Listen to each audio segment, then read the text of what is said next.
नमस्कार मंडळी, श्री स्वामी समर्थ. स्वागत आहे तुमचे माझ्या यूट्यूब चॅनलवरती.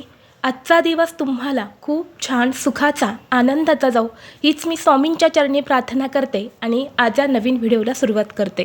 येत्या 4 डिसेंबरला म्हणजेच गुरुवारी आलेली आहेत मार्गशीर्ष पौर्णिमा. दरवर्षी मार्गशीर्ष पौर्णिमेच्या दिवशी दत्त जयंती ही साजरी केली जाते. आपल्या सनातन धर्मात दत्त जयंती ही अत्यंत महत्त्वाची तिथी मानली जाते. या दिवशी भगवान दत्तांचा जन्म झाला. मार्गशीर्ष पौर्णिमेच्या दिवशी मृग नक्षत्रावर सायंकाळी दत्तांचा जन्म झाला आणि म्हणून या दिवशी दत्तांचा जन्म उत्सव हा सर्व दत्तक्षेत्रामध्ये घरामध्ये सगळीकडे साजरा केला जातो. भगवान दत्त हे ब्रह्मा, विष्णू आणि महेश या 3 देवतांचे एकत्रित रूप आहे आणि म्हणून या दिवशी जो व्यक्ती श्रद्धेने व्रत करून भगवान दत्तांची पूजा करतो त्या व्यक्तीच्या सर्व मनोकामना पूर्ण होतात. तसेच भगवान दत्तांचा आशीर्वाद हा देखील प्राप्त होतो.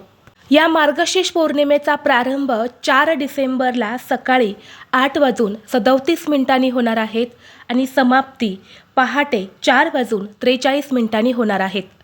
आणि म्हणून उदय तिथीनुसार ही दत्त जयंती म्हणजेच मार्गशीर्ष पौर्णिमा ही 4 डिसेंबरला गुरुवारी साजरी केली जाणार आहे.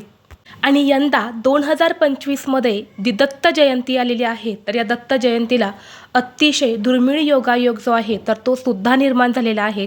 कारण ही दत्त जयंती गुरुवारी आलेली आहे आणि गुरुवार हा दत्तांना समर्पित असणाराच दिवस आहे आणि हा मार्गशीर्ष महिन्यातील दुसरा गुरुवारसुद्धा आहेत आणि याच दिवशी ही दत्त जयंतीसुद्धा आलेली आहेत. म्हणून अतिशय 3 दुर्मिळ योगायोग जो आहे तर ते निर्माण झालेले आहेत आणि म्हणून या दिवशी सर्वार्थ सिद्धियोग, राजयोग असे शुभयोग जे आहेत तर ते सुद्धा निर्माण झालेले आहेत. या दत्त जयंतीच्या दिवशी दत्त मंदिरात, स्वामींच्या मठात, केंद्रात आकर्षक सजावट करून पाळणा सजवून मोठ्या उत्साहात भजन कीर्तन केले जाते. तसेच सर्व श्री स्वामी समर्थ महाराजांच्या मंदिरात, मठात दत्त जयंतीनिमित्त 7 दिवसांचा सप्ताह सुद्धा होतो. इतकं महत्त्व या दत्त जयंतीला दिले जाते. भगवान दत्तात्रयांना गुरु मानले जाते. यांनी 24 गुरूंकडून शिक्षण घेतल्याचे सांगितले जाते आणि म्हणून त्यांना गुरु देवतेचा दर्जा दिला जातो. दत्त जयंती हा आध्यात्मिक प्रगती, आत्मचिंतन साधण्यासाठी एक महत्त्वाचा दिवस मानला जातो. दत्त जयंती हा अतिशय महत्त्वाचा आणि शुभ दिवस असल्यामुळे या दिवशी आपल्या वास्तुशास्त्रामध्ये करण्यासाठी काही प्रभावी उपाय आणि सेवासुद्धा सांगितल्या जातात. आज व्हिडिओमध्ये मी तुम्हाला एक अतिशय प्रभावी असा उपाय सांगणार आहेत. गुरुवारी दत्त जयंतीच्या दिवशी एक वेळ तुम्ही उपाशी राहिलेत तरीही चालेल, पण कुत्र्याला खाऊ घाला ही एक वस्तू. शत्रू तुमच्यासमोर लोटांगण घालेल. 100 पिढ्यांचा प्रखर पितृदोष नष्ट होऊन घरातील गरिबी, दरिद्री ही देखील नष्ट होईल. तर अशी कोणती वस्तू आहेत जी तुम्हाला कुत्र्याला खाऊ घालायची आहेत, कोणत्या वेळेत हा उपाय तुम्हाला करायचा आहे, याबद्दलची संपूर्ण माहिती या व्हिडिओमध्ये मी तुमच्यासोबत शेअर करणार आहेत. त्यामुळे तुम्ही हा व्हिडिओ स्किप न करता शेवटपर्यंत नक्की पहा. चॅनलवरती नवीन असाल तर सबस्क्राईब करा आणि असेच माहितीपूर्व नवनवीन व्हिडिओ पाहण्यासाठी बेल आयकॉनलाही प्रेस करा आणि कमेंट बॉक्समध्ये श्री गुरुदेव दत्त नक्की लिहा, जेणेकरून दत्त गुरूंचा तुम्हाला भरभरून आशीर्वाद हा प्राप्त होईल. आज या व्हिडिओमध्ये मी तुम्हाला जो उपाय सांगणार आहे तर हा उपाय आपल्याला गुरुवारी दत्त जयंतीच्या दिवशी करायचा आहे. प्रत्येकाने हा उपाय जो आहे तर तो आवर्जून करायचा आहे. या दत्त जयंतीच्या दिवशी तुम्हाला काहीच करणं शक्य नाही झालं तरीही चालेल. तुम्ही फक्त ही एक वस्तू मी तुम्हाला सांगणार आहे ना, ती कुत्र्याला खाऊ घाला. संपूर्ण तुम्हाला दत्त जयंतीचं जे शुभ फळ आहे तर ते प्राप्त होईल. हा उपाय तुम्ही अगदी सकाळपासून ते संध्याकाळपर्यंत जेव्हा केव्हा तुम्हाला शक्य होईल तेव्हा तुम्ही हा उपाय जो आहे तर तो करू शकता. कारण संपूर्ण दिवस हा दत्त जयंतीचा असणार आहे, त्यामुळे संपूर्ण दिवसामध्ये हा उपाय तुम्ही करू शकता. आता दत्त जयंतीला आपल्याला हा उपाय का करायचा आहे तर पहा, दत्त जयंतीच्या दिवशी दत्तगुरूंची सेवा उपासना केली तर त्यांचा आशीर्वाद हा आपल्याला प्राप्त होतो. त्याचबरोबर प्रखर पितृदोषातून आपली मुक्तता होते. तसेच दत्तांच्या कृपेने आपल्या जीवनातील सर्व समस्या या दूर होऊन आपल्या इच्छा मनोकामना ह्या पूर्ण होतात. कारण या दत्त जयंतीच्या दिवशी दत्त तत्व हे पृथ्वीवरती 1000 पटीने जास्त प्रमाणामध्ये कार्यरत असते. आणि म्हणून या दिवशी आपण जे काही उपाय करतो, ज्या काही सेवा करतो, तर त्याचं आपल्याला शीघ्र फळ हे प्राप्त होते. आणि म्हणून या दिवशी प्रत्येकाने होईल तेवढी सेवा किंवा होईल तेवढे उपाय जे आहेत तर ते अवश्य करायचे आहेत. तुम्ही दत्तगुरूंचा फोटो पाहिला असेल, त्या फोटोमध्ये 1 गाय आणि 4 कुत्रे हे आपल्याला दिसतात. कारण गाय हे पृथ्वीचे प्रतीक आहे आणि त्यामध्ये असणारे 4 कुत्रे म्हणजेच 4 वेद आहेत. ऋग्वेद, यजुर्वेद, सामवेद आणि अथर्ववेद असे 4 वेद जे आहेत तर ते आहेत. आणि गाय आणि कुत्रा हे दत्तगुरूंचे वाहन मानले जाते. आणि म्हणून या दिवशी आपण ही एक वस्तू कुत्र्याला खाऊ घातली तर साक्षात दत्तगुरूंचा आशीर्वाद हा आपल्याला प्राप्त होतो. आणि आपल्या घरामध्ये जो काही पितृदोष आहे तर तो 100% दूर होत असतो. जर आपल्या घराला पितृदोष लागलेला असेल तर आपल्याला अनेक समस्यांना सामोरे जावं लागत असतं. कोणतीही गोष्ट आपल्या मनासारखी घडत नाही, कोणत्याही कामामध्ये आपल्याला यश मिळत नाही किंवा घरामध्ये सतत पैशांच्या आर्थिक अडचणी येत असतात. आलेला पैसा आपल्या घरामध्ये टिकत नाही. एखादा उद्योग व्यवसाय असतो परंतु तो चांगला चालत नाही. तसेच घरामध्ये सतत क्लेश, भांडणे जे आहे तर ती वारंवार होत असतात. आणि याचा वाईट परिणाम हा मुलांवरती सुद्धा होत असतो. घरातील मुलं हट्टीपणा करतात, चिडचिड करतात किंवा लग्नाचे वयाचे मुलं मुली असतात त्यांचा विवाह योग जुळून येत नाही. किंवा भरपूर शिकलेली मुलं असतात परंतु त्यांना मनासारखी नोकरी मिळत नाही. आलेला पैसा घरामध्ये टिकत नाही. सतत पैशांच्या अडचणी ज्या आहेत तर त्या आपल्याला घरामध्ये जाणवत असतात. तसेच घरामध्ये पितृदोष असेल तर सतत आजारपण देखील घरामध्ये असतं. पितृदोषामुळे आपल्या घराची, मुलांची प्रगती ही खुंटत चालत असते. तसेच घरामध्ये कोणतेही शुभ कार्य हे देखील निर्विघ्नपणे पार पडत नाही. आणि म्हणून आपल्याला गुरुवारी दत्त जयंतीच्या दिवशी ही एक वस्तू जी आहे तर ती कुत्र्याला खाऊ घातली तर जीवनातील सर्व संकट, अडचणी, अडथळे, प्रखर पितृदोष हा नष्ट होऊन तुमच्या मनातील कितीही कठीणातील कठीण इच्छा ही दत्तगुरू पूर्ण करतील. तसेच जर भरपूर दिवसापासून तुमच्या मनामध्ये एखादी जुनी इच्छा असेल आणि ती इच्छा पूर्ण व्हावी अशी तुमची इच्छा असेल परंतु प्रयत्न करूनही ती तुमची इच्छा पूर्ण होतेच असं नाही, तर तुम्ही हा उपाय जर केला तर नक्कीच तुमच्या प्रयत्नांना यश मिळेल आणि तुमची इच्छा जी आहे तर ती देखील दत्तगुरूंच्या कृपेने पूर्ण होईल. आता हा उपाय करण्यासाठी आपल्याला सर्वप्रथम उद्या सकाळी गुरुवारी लवकर उठायचं आहे, स्वच्छ स्नान करायचं आहे. अंघोळ करताना अंघोळीच्या पाण्यामध्ये तुम्हाला चिमूटभर हळद आणि थोडंसं गाईचं दूध टाकायचं आहे आणि याने तुम्हाला स्नान करायचं आहे. यानंतर स्वच्छ कपडे परिधान करून आपल्या देवघरातील देवांची विधिवत तुम्हाला पूजा करून घ्यायची आहे. दत्तांची मूर्ती असेल तर मूर्तीवरती अभिषेक करा. फोटो असेल तर स्वच्छ पुसून काढायचा आहे. जर दत्तांची मूर्तीही नसेल, फोटोही नसेल तर स्वामींचा फोटो किंवा मूर्ती ही आपल्या प्रत्येकाच्या देवघरामध्ये असते, तर त्या मूर्तीवरती अभिषेक करा. स्वामींचा फोटो असेल तर तो स्वच्छ पुसून काढा.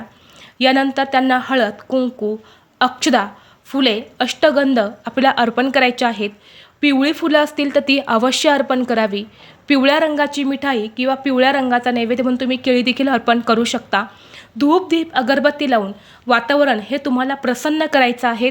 आणि यानंतर तुम्हाला हा उपाय जो आहे तर तो करायचा आहे. कारण जेव्हा आपण विधिवत दत्तांची पूजा अर्चा करतो तेव्हा ते प्रसन्न होतात आणि यानंतर आपण जे काही उपाय करतो तर त्या उपायांचा आपल्याला निश्चितच फळ जे आहे तर ते प्राप्त होते. तर तुम्हाला काय करायचं आहे, थोडंसं गव्हाचं कणिक मळायचं आहे. कणिक मळताना त्यामध्ये तुम्हाला अगदी चिमूटभर हळद घालायची आहेत आणि 1 चिमूटभर तुम्हाला मीठ घालायचं आहे. जास्त घालायचं नाहीत, अगदी थोडं थोडं घालायचं आहे. आणि यानंतर त्यामध्ये तुम्हाला 2 चमचे मध जे आहे तर ते घालायचं आहे. मध म्हणजे हनी ज्याला आपण म्हणत असतो, तर ते मध तुम्हाला त्या पिठामध्ये घालायचं आहे आणि थोडंसं पाणी टाकून तुम्हाला त्याचं एक कणिक जे आहे तर ते मळून घ्यायचं आहे. एक उंडा तुम्हाला पिठाचा तयार करायचा आहे. यानंतर त्या पिठाची आपल्याला एक चपाती बनवायची आहे. चपाती व्यवस्थित तुम्हाला भाजून घ्यायच्या आहेत आणि एका ताटामध्ये तुम्हाला काढून घ्यायच्या आहेत. यानंतर एक ग्लास भरून पाणी घ्यायचं आहे. थोडीशी हळद जी आहेत तर ती सुद्धा तुम्हाला एका वाटीमध्ये पाणी टाकून मिक्स करून घ्यायच्या आहेत. यानंतर या सर्व वस्तू घेऊन तुम्हाला सर्वप्रथम तुमच्या देवघरामध्ये जायचं आहे. तुमच्या देवघरामध्ये गेल्यानंतर ना तिथे हा नैवेद्य तुम्हाला 5 मिनिटासाठी आपल्या देवघरासमोर ठेवायचा आहे. नैवेद्य ठेवताना देवघरामध्ये दिवा प्रज्वलित करा, अगरबत्ती लावा आणि यानंतर हा नैवेद्य तुम्हाला देवघरासमोर ठेवायचा आहे. जो हळदीचा गंध आपण तयार करून घेतला आहे तर त्या हळदीचा एक टिळक तुम्हाला दत्तगुरूंच्या फोटोला किंवा मूर्तीला, स्वामींच्या फोटोला किंवा मूर्तीला तुम्हाला लावून घ्यायचा आहे. यानंतर स्वतःच्या कपड्यावरती सुद्धा तुम्हाला एक टिळक जो आहे तर तो लावायचा आहे. यानंतर ही चपाती आणि ही हळद जी आहे तर ती सुद्धा तुम्हाला घ्यायची आहेत आणि तुमच्या घराजवळ असणाऱ्या कुत्र्यापाशी तुम्हाला जायचं आहे. तिथं गेल्यानंतर ना सर्वप्रथम हळदीचा एक टिळक हा तुम्हाला कुत्र्याच्या कपड्यावरती लावायचा आहे. जर ते लावणं शक्य नसेल तर थोडीशी हळद घेऊन तुम्हाला कुत्र्यावरती टाकायची आहेत आणि यानंतर ही जी चपाती आहे तर ही तुम्हाला कुत्र्याला खाऊ घालायची आहेत.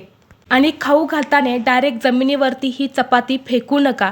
एखाद्या पत्तरवाळीवरती, पेपरवरती किंवा डायरेक्ट तुम्ही ताटामध्ये ठेवली तरीसुद्धा चालेल. यानंतर दोन्ही हात जोडून तुम्हाला मनोभावे दत्तगुरूंचं स्मरण करायचं आहे. तुमच्या आयुष्यात ज्या काही समस्या आहेत, ज्या काही अडचणी सुरू आहेत, ज्या काही अपूर्ण इच्छा आहेत तर त्या पूर्ण होण्यासाठी मनोभावे तुम्हाला प्रार्थना करायच्या आहेत. जीवनातील समस्या दूर होण्यासाठी देखील तुम्हाला प्रार्थना करायच्या आहेत. आता जर तुमच्या घरीच कुत्रा असेल तर त्यालाच तुम्ही ही चपाती खाऊ घालायची आहेत. तुमच्या घरी कुत्रा नसेल, शेजारच्यांच्या घरी कुत्रा असेल तर तिथे जाऊन सुद्धा तुम्ही ही चपाती खाऊ घातली तरीसुद्धा चालेल. किंवा भटकणारी कुत्रीसुद्धा भरपूर असतात. आपल्या घरावरती सुद्धा ते दिवसभरामध्ये खूप वेळा येत असतात तर त्यांना देखील तुम्ही ही चपाती खाऊ घातली तरीसुद्धा चालत असते.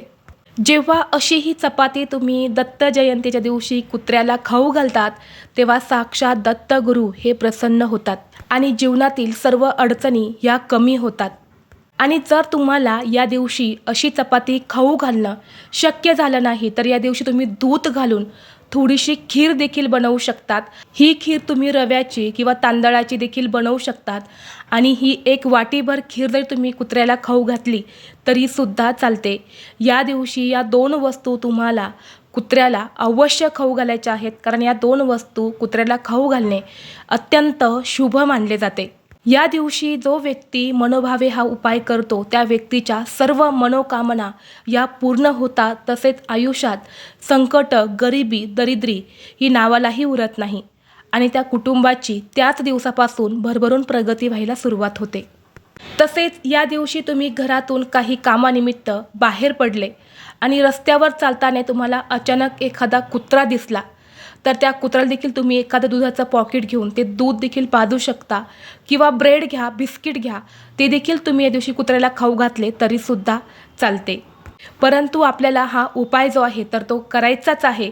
काही ना काही एखादी वस्तू जी आहे तर ती आपल्या कुत्र्याला अवश्य खाऊ घालायची आहेत. यामुळे आपल्या कुंडलीतल्या राहू केतूचा जो काही वाईट प्रभाव आहे तर तो सुद्धा कमी होतो आणि प्रखर पितृदोषातून आपल्याला मुक्तता मिळते. तसेच या दिवशी आपल्याला दिवसभरामध्ये अगदी सकाळपासून ते संध्याकाळपर्यंत कधीही दत्तगुरूंच्या नामांचं स्मरण करायचं आहे. किमान 11 माळी तुम्हाला दत्तगुरूंच्या कोणत्याही मंत्राचा जप जो आहे तर तो करायचा आहे. करून बघा. या दिवशी मनामध्ये दिवसभर दत्तगुरूंचं नामस्मरण तुम्ही सुरू ठेवा. दत्त महाराजांची कृपा ही तुमच्यावरती झाल्याशिवाय राहणार नाहीत. म्हणून तुम्ही दिगंबरा दिगंबरा श्रीपाद वल्लभ दिगंबरा किंवा श्री गुरुदेव दत्त, श्री गुरुदेव दत्त, श्री गुरुदेव दत्त या 2 पैकी तुम्ही कोणत्याही मंत्राचा जप करू शकता किंवा इतर कुठला मंत्र तुम्हाला येत असेल तर त्या मंत्रात तुम्हाला अवश्य जप जो आहे तर तो करायचा आहे. त्याचबरोबर तुमच्या घराजवळ जर औदुंबर वृक्ष असेल तर त्या वृक्षाला तुम्हाला 7 किंवा 11 प्रदक्षिणा अवश्य घालायच्या आहेत.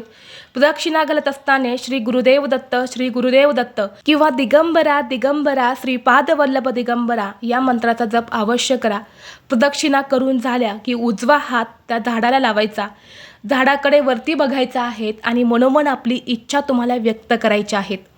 जर तुम्ही हा उपाय दत्त जयंतीला केला ना तर नक्कीच तुमची इच्छा जी आहे तर ती पूर्ण होते.